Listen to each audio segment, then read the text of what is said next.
윤 전 대통령 관련한 소식도 살펴볼 텐데 오늘 재판에서요. 선고를 늦춰달라는 얘기를 계속적으로 했다고 합니다. 일단 영상을 좀 직접 보도록 하겠습니다. 재판부의 기일 변경은 부당하다고 보여집니다. 현재 계엄의 위헌 여부에 대해 치열하게 다투고 있는 2025 고합 119 사건의 판결 결과를 기다리는 것이 마땅하고 그렇지 않은 경우 심리 미진의 위법과 재판 모순이 발생할 수 있다는 점을 말씀드립니다. 전제 사실에 나타난 개개 그 사실에 관해서 모두 당부 판단을 해야 한다고 재판부는 보고 있지 않습니다. 그렇기 때문에 지난 기일에 재판부에서는 이 사건을 6개월 안에 종결을 하겠다고 말씀을 드린 것이고요. 이거는 처음부터 6개월 선고라는 것이 예정에 없다가 느닷없이 지금 특검의 요청에 의해서 이런 결정이 내려진 거기 때문에 하나의 불이타라고 할 수가 있습니다. 130명 증인 신청한다고 하다가 느닷없이 마지막에 증거 철회를 하면서 여기서 끝냅시다. 이렇게 하는 경우는 이거는 뭐 명백한 불이타가 되기 때문에 저희가 한 번만 보여드렸지만 4번이나 마이크를 잡고 저렇게 항변을 했다는 건데 윤기찬 부회장 여기서 불이타라는 표현을 쓰면서까지 아주 강하게 항변하는 게 선고 날짜 잡힌 거에 대해서 좀 당혹했다고 봐요. 당혹스럽게 느꼈다고 봐요. 왜냐하면 이제 윤 전 대통령이나 그 윤 전 대통령 변호인 입장에서 보면 이게 이제 내란죄가 성립하는지 여부에 따라서 그게 전제로 그걸 논의되고 네. 성립하는지 여부를 먼저 결정한 뒤에 그렇다면 특수공무집행방해죄에 관련된 거거든요. 특수공무집행방해죄는 만약에 내란죄가 성립 안 하게 되면 예. 그러면 그 적법한 공무집행이 안 될 수가 있는 거죠. 공수처 등이. 왜냐하면 수사권이 없는 거예요.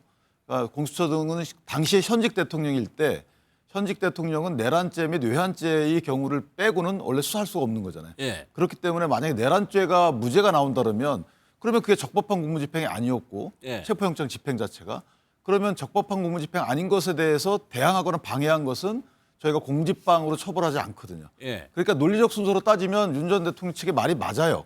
그런데 그거는 이제 최종 귀결적인 그 어떤 결론이고 재판부 입장에서 보면 그거는 최종적으로 따져봐야 할 문제고 일단 그에 불구하고 우리 재판부는 그냥 종결하겠다라는 것인데 또 하나는 구속기간 만료와 또 연관돼 있죠. 예. 그래서 구속기간 만료 이후에 18인가 그렇죠. 예, 그때 이후에 만약에 재판의 결과가 나오면 어쨌든 이제 풀려나는 물론 신문기일에 아마 다른 재판부에서 잡혀 있기는 할 겁니다. 그 일반 이적죄 관련돼서 잡혀 있기는 하지만 어쨌든 그에 불구하고 구속집행기간 만료의 문제, 그다음에 전제되는 내란죄의 성립 여부와 관련돼서 먼저 판단을 받고 나서 하는 것이 논리적으로 맞다라는 취지의 주장. 그러니까 주장은 합리성은 있어요. 그런데 그걸 이제 받아들일지 여부는 재판부가 판단하는 거죠. 그러니까 왜 그렇게 여기에 대해서 항의를 하는지 여러 가지로 뭐 이유가 해석이 될 수가 있는데 일단 하나가 직연 재판부, 그러니까 내란 재판을 먼저 선고하면 직연 재판부에 대해서 뭔가 기대하는 거 아니냐 이런 해석도 있거든요. 그래서 이제 말씀하신 것처럼 조희대 대법원장과 주기현 판사가 상당히 우호적인 재판을 진행해 왔습니다. 예. 뭐 많은 변호사분들이 봐도 어떻게 저렇게 재판을 하지? 그다음에 거기에 있는 변호인단들을 보면 거의 제가 볼 때 재판장 위에 있는 것처럼 행동을 함에도 불구하고 거기에 대한 아무런 제지도 거의 하지 않은 상황이었고 공개 재판이 되면서부터 조금씩 예를 들면 직연 판사가 그 좀 제어를 하는 이런 상황들이 등장을 했었거든요.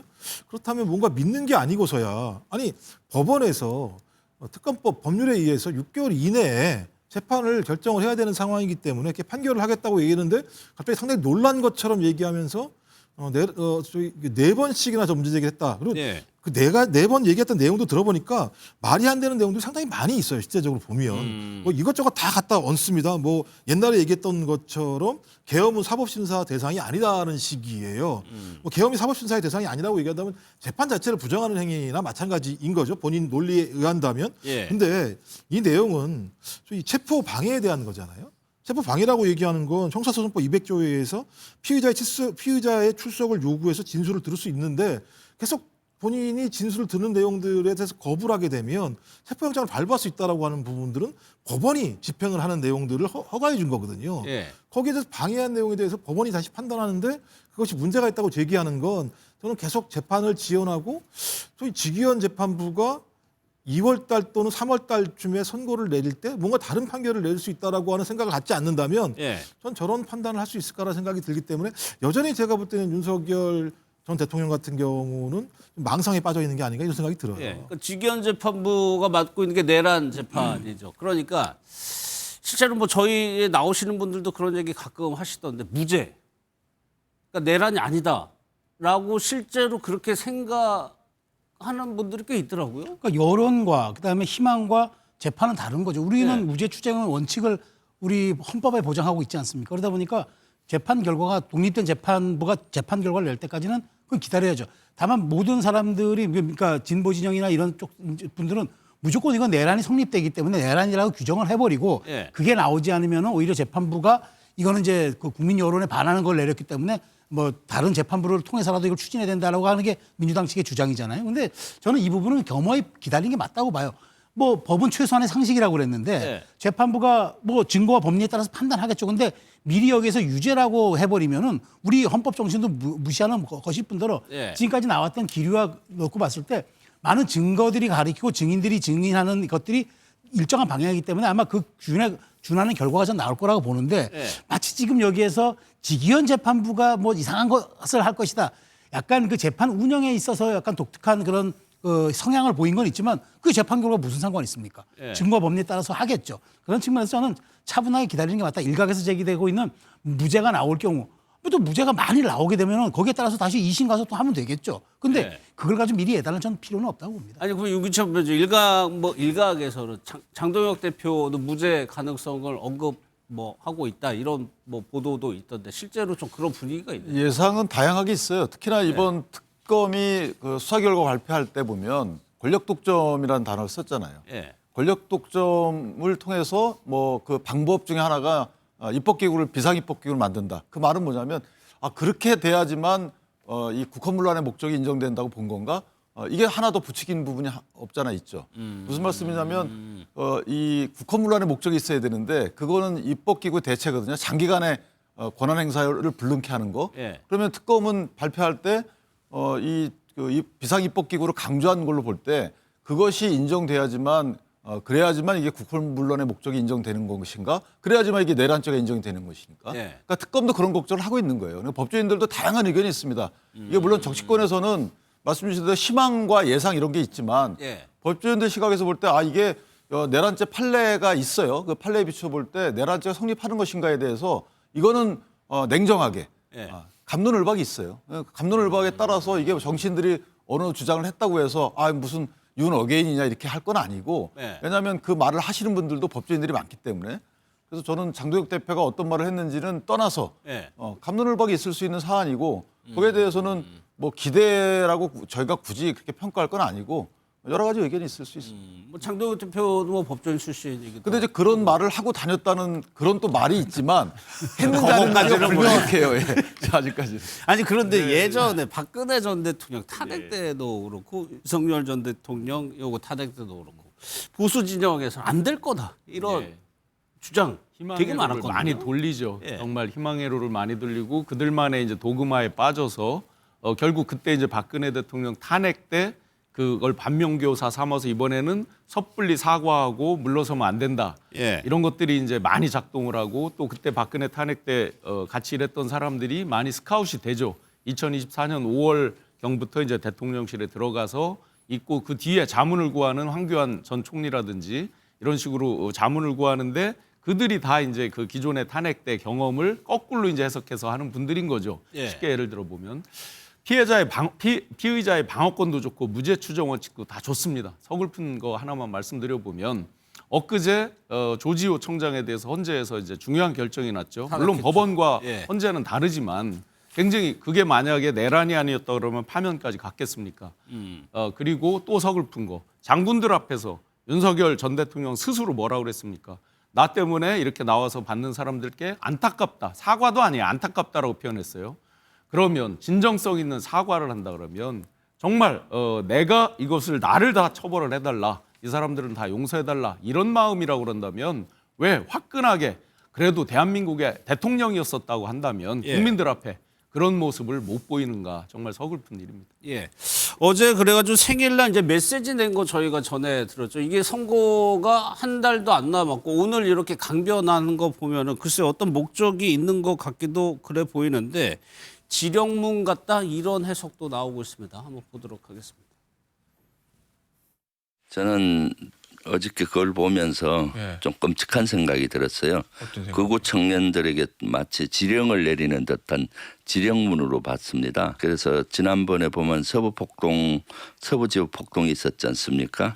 그런 이탄을 노리는 노림수가 아니겠냐 봐요. 자기에게 대항하는 세력이 불이니까 불의에 침묵하지 말아야 한다.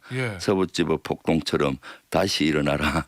아직도 정신을 못 차리고 있다. 물론 윤 전 대통령도 선거 이후를 생각할 수도 있을 것 같은데 김종국 부원장께서는 이 입장은 어떻게 좀 해석하셨어요? 근데 일단은 윤석열 씨가 언제부터 자기가 독실한 기독교인이었다고 저렇게 얘기하는지 저는 이해가 안 돼.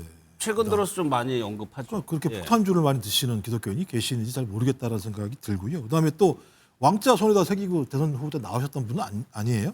근데 제가 또 이렇게 얘기하는 건 기독교계라고 얘기하는 전체는 아닙니다만 일정하게 극우적인 성향을 보이고 있는 기독교계의 인물들, 여기랑 결합되어 있는 극우 세력들, 그다음에 또 이런 부분에 경도되고 있는 20대 남성 일부 이런 세력들에게 일관되게 이번만 얘기한 게 아니고요. 예. 12월 달 말부터 계속 일관되게 이쪽 계층에게 메시지를 계속 던지고 그렇죠. 있는 겁니다. 예. 왜냐하면 이 계층만이 유일하게 내란을 옹호하고 있고 부정선거를 지지하는 세력들로 똘똘 뭉쳐 있고 자기들을 움직이게 할 수 있는 조직적인 힘들을 발휘할 수 있고 이 사람들이 또 어떤 형태로든지 확인은 안 됩니다만 국민의힘의 당원으로 들어간다거나 예. 또는 그 국회의원들에게 압력을 행사할 수 있는 조직적인 힘들을 가지고 있기 때문에 여기다가 때만 되면 메시지를 전달하는 형태가 있죠. 얼마 전만 하더라도 전환기 씨한테 예를 들면 편지 같은 걸 보내가지고 그 내용들 가지고 얘기를 하는 일들이 벌어지게 그렇죠. 됐던 일들이 네. 있었기 때문에 저는 본인이 앞으로 나올 수 있는 유일한 방법은 뭐냐? 저는 무죄로 나온다고 하는 건 말이 안 된다고 생각을 하고요. 얼마 전 노상원 재판에서도 마찬가지입니다만 최초로 판사가 위헌위법적인 계엄이라고 얘기를 한 측면들이 판결을 내렸기 때문이라 판결을 내리는 것도 있었고요.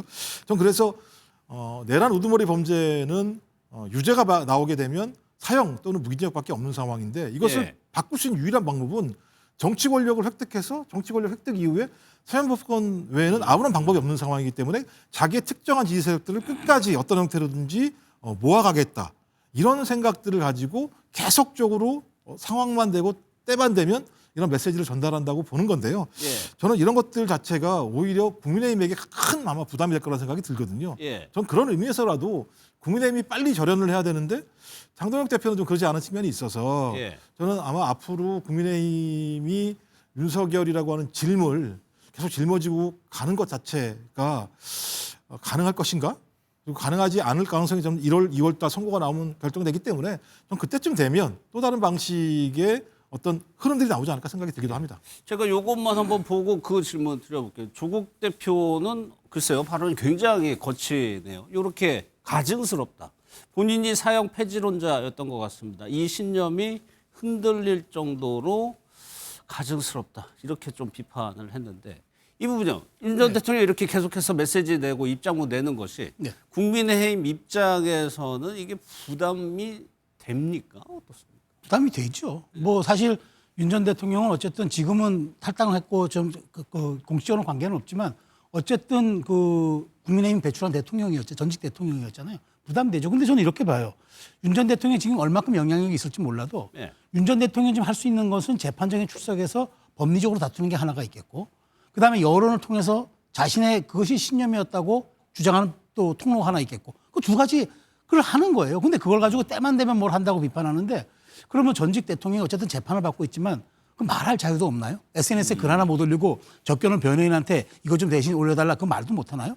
전 그걸 가지고 무슨 뭐 제2의 내란 선동이니 지령 폭동이니 이런 그러니까 폭동 지령이니 이렇게 얘기하는 건 저는 다 이걸 또 정치적으로 다 이용하는 거죠. 국민의힘의 침묵은 전 간단합니다. 예. 윤 전 대통령이 말할 자유가 있으니까 하세요.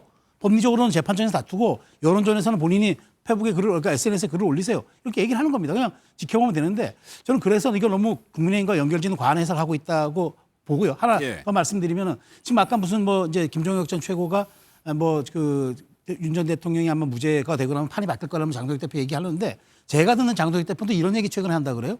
추경호 전 원내대표가 이게 구속영장 기각이 돼서 이제 불구속 상태로 재판받기 때문에 우리 당의 사법 리스크가 사실상 해소됐기 때문에 이제 내가 조금 더 운신의 폭을 크게 가져가도 될 것 같다는 얘기를 한다는 얘기도 제가 들었어요. 어느 말이 맞는지는 저도 몰라요. 그렇지만 그 말에 양면성이 다 있고 어떤 행동에는 또 여러 가지 전략이 담겨 있는 건데 마치 그걸 하나 가지고 이것으로 갈 거라는 그렇게 평가하는 거는 너무 저는 정치를 너무 단견적으로 보는 거라고 생각을 합니다. 여기서 유기찬 부위원장 뭐 뒤에 이어가겠지만 이렇게 윤 전 대통령이 계속해서 정치적인 메시지를 내는 것이 당내에서 이제 친한계를 비롯해서 계속 윤 전 대통령과 관계 요구하잖아요. 거기에 영향을 미치는 건 없습니까? 근데 이제 그 윤 전 대통령의 메시지에 대해서 평가하는 분들의 정치적인 입장이 담겨 있는 거죠. 네. 윤 전 대통령 메시지를 본인들이 정치적으로 이용하는 거죠. 왜냐하면 그 메시지의 내용이 일반적이잖아요. 예를 들어 저걸 갖다 김병조 의원은 뭐 폭동을 선동한다 그러시는데 과한 해석인 거고. 네. 아니 그 아무리 설령 중죄를 졌다 하더라도 종교 믿을 자유도 없나요? 그다음에 종교적 메시지를 낼 자유도 없어요. 그건 너무 과한 거죠. 저희가 교정이라고 해서 이 교정 당국에 보면 성경책도 주고 불경도 주고 막 그러잖아요. 그런 부분 관련돼서도 정치적인 본인들의 입장에 따라서 그걸 과하게 비판하는 부분은 아니 당내에서 그런 나오는 똑같습니다. 당내에서도 일부 정치인들이 윤 전 대통령 메시지에 대해서 본인이 보는 시각대로 해석을 해서 이 메시지 그럼 어떻게 하라는 거죠? 그 메시지를 내지 못하도록 당이 어떻게 나서서 해야 되는 건가요? 또는 그 메시지 내면 윤 전 대통령 막 욕해야 돼요? 누구처럼? 아니 그러지 않으면 그 같이 부안해동하는 거고 그러면 윤 전 대통령 짐을 떠안는 거다라고 하는 것이 그런 해석 자체가 그런 당내 해석 자체가 당의 짐을 지운다는 생각을 해야 된다고 저는 생각을 해요. 만약에 윤 전 대통령이 저런 메시지가 당에 부담을 준다고 본인이 생각을 한다 그러면 그 메시지와 당이 아무런 관련이 없습니다라고 본인들이 나서서 얘기해 주면 안 되나요? 저는 그런 당 옹호적인 생각을 오히려 하는 것이 나은 것이지 물론 뭐 그분들 객관적인 입장을 유지한다고 하겠지만 정당 생활이라는 건 너무 객관적이어서 안 된다고 생각하는 게 가급적이면 기왕이면 당을 위한 해석을 해 주시는 게 맞지 않을까요? 물론 그 윤 전 대통령 메시지에 대해서 당내 모 인사가 해석을 과하게 한다 그러면 그건 비판할 수 있겠죠. 그런데 본인이 나서가지고 그 메시지를 갖다가 당에 찰딱 붙여놓으면 글쎄 그게 당을 위하는 자세인지는 제가 잘 모르겠습니다. 알겠습니다. 옥중 정치를 하시는데 지금 재판을 받고 정말 참회를 하고 국민 가슴에 이제 일종의 총칼을 들이댄 셈인데 국회 국민의 대표에게 이제 군인들이 들어가서 그런 거라 그러면 옥중 정치를 과연 할 때인가 재판에 충실해야 될 때 아닌가 하는 생각 한 가지. 그다음에 진정한 국민의 입장에서 본다 그러면 저는 2차 가해라고 봅니다. 저 두 번째 패러그래프 두 번째 줄에 보면 자유민주주의를 파괴하는 거에 대해서 항거해야 된다. 우리 국민이 윤석열 전 대통령이 자유민주주의를 파괴하는 거를 막아냈죠. 그리고 마지막 쪽에 보면은 불의에 뭐 항거하는 이런 얘기들을 하는데 그 불의에 항거를 했죠. 그래서 그대로 반사 돌려드리고 싶다. 근데 한 말씀 드리면 이런 것도 있어요. 윤 전 대통령의 메시지 할 자격이 있는지 여부는 그건 변론으로 하고 메시지 내용만 보면 현재 민주당과 이재명 대통령 정부가 사법부 흔들기 등이 이게 좋게 느껴지는 건 아니잖아요. 거기에 대해서 메시지를 낼 자격 자체가 없을까 이런 부분은 또 저희가 생각해 보려고 합니다. 제가 조금 말씀드리면 그러니까 계속 정치적이라고 말씀하시는데 상식에 대한 문제를 얘기하는 거거든요. 내용이 보면 그러겠어요. 자녀에게 올바른 나라를 돌려줘야 한다는 절박감 때문에 내란을 일으켰다고 얘기를 하고 있는 상황입니다.